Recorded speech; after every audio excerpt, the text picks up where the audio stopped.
మన ఏటి కొప్పాక మీకు తెలుసు కదా, మన ఏటి కొప్పాక. ఒకసారి మన ఎలమంచిల నుంచి నాకు ఎవరో బొమ్మలు తీసుకొచ్చారు, మన ఏటి కొప్పాక బొమ్మలు. ఎంత కష్టపడతారో బొమ్మలు చేయడానికి. ఆ బొమ్మలు తీసుకొచ్చి వాళ్ళు అడుగుతా ఉన్నారు, మన ఏటి కొప్పాక కావాల్సింది ఒక అంకుడు కర్ర అంటాం. నేను నా తోటలో కూడా వేసాను అంకుడు కర్ర చెట్లు.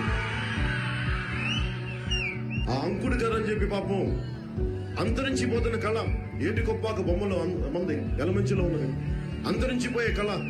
వాళ్ళని చూస్తా ఉంటే మహిళలు, ఆడపడుచులు, పిల్లలు, ఇంకా చెప్పాలంటే పొద్దునే చూశాను పాపం ఒక దివ్యాంగులు, ఆయన కూర్చొని కాళ్ళు పని చేయట్లేదు.